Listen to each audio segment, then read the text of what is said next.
I still work out 45 minutes a day in the morning and 45 minutes at night, and do my cardiovascular training in the morning, and then in the evening I do the weight training. Right. Yeah, and I do that every day. How is that any different from, say, 5 or 10 years ago? No, it's kind of like eating and sleeping. It's always the same, right? So it's the same with exercising. You just do it every day and you don't think much about it. You just get out of bed and just do it. And the same is also before I have dinner at night. I just do it. What is your exercise routine though, in those 45 minutes? Bicycle riding, elliptical, stairmaster, treadmill. It's a combination of different exercises for doing the cardiovascular training.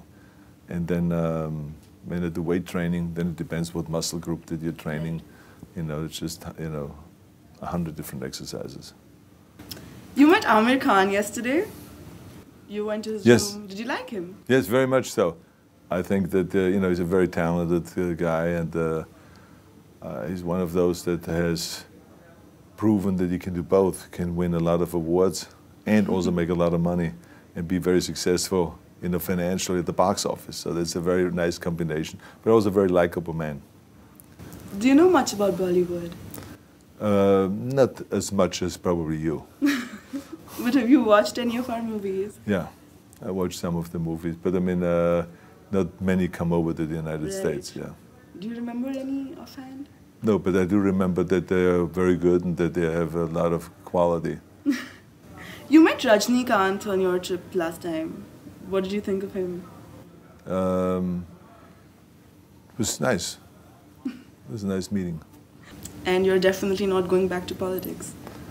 No, I work within politics because our institute, the Schwarzenegger Institute at the University of Southern California, deals with issues and with policy and specifically with environment and stem cell research and good government practice and political reform and all those things.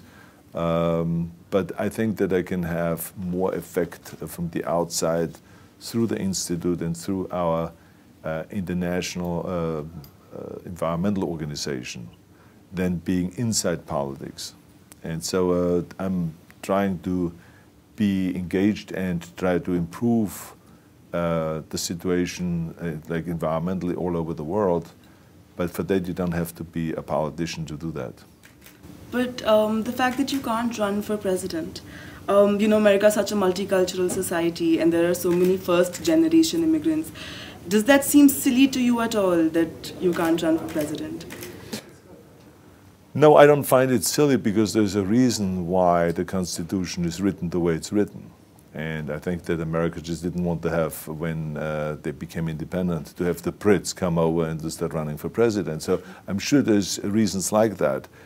Now I think the law is a little bit outdated, but the reason why you never hear me really complaining about it is because I feel like I have achieved everything that I have achieved in America because of America. So this is the only thing that I can't do.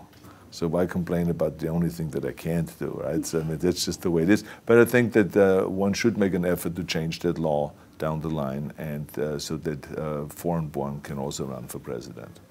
What is a man like you who's achieved so much in life? What do you do next? Well, what I'm doing right now, kind of a fight to create a cleaner environment. That's very important to me because I think that we have the responsibility to hand our land, the world, over to the next generation in better shape than we inherited it. And right now, that's not what we're doing. Right now, we are creating a worse situation, and somehow even an irreversible situation if we continue on with our pollution and if we don't find solutions. And so I would do everything that I can in my power to travel around the world through our organizations, through the R20, and to promote the idea of subnational governments, cities, states, and provinces, and individuals, and companies, and financial institutions, and academic institutions, everyone working together to create a clean environment and to stop using the fossil fuels and to reduce and to build more renewable energy and to come up with a new energy source. Well, I read that George Clooney is apparently planning to run for governor. What do you think of that? I think that anyone should give it a shot. It doesn't matter to me if it is an actor or if it is a coal miner or if it is, an athlete or a journalist. I mean, I think that if people are passionate about being a public servant, and if they're passionate and have a very clear vision of where they want to go and how they want to improve the state or the country, I think they should jump into that. It's a very interesting arena to be in. It's a lot of hard work, but it is fun to serve the people. With George Clooney in particular? Say again? George Clooney in particular? As I said, anyone, including him. Well, you still have an accent, and I've always wondered whether you've held on to it because it's charming, or did you at some point try very, very hard to lose it? No, I never learned or tried very hard to lose it.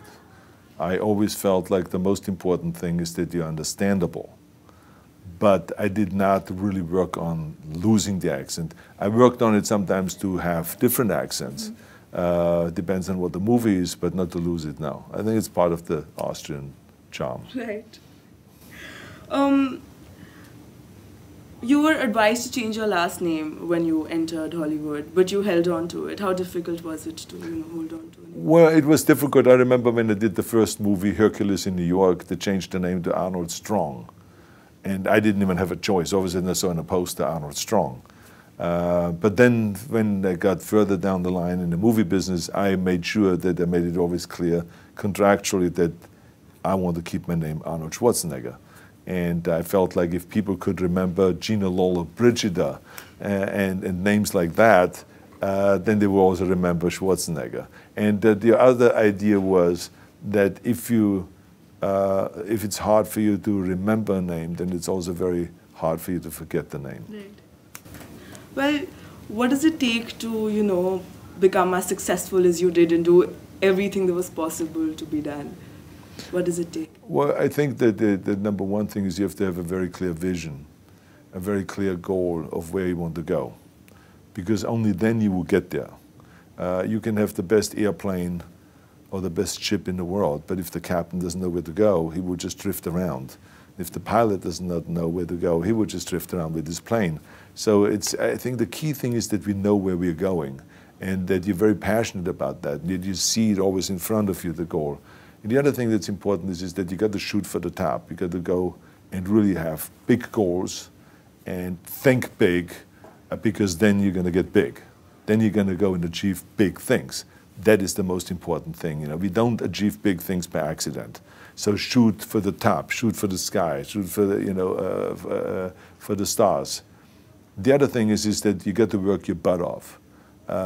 If you think that you're going to go and accomplish something really special and be the best in anything in the world, and you think you can do it without working, you make a big mistake. Because no matter what I did, if it was in bodybuilding or in acting or if it is in the political arena, it always took a lot of work.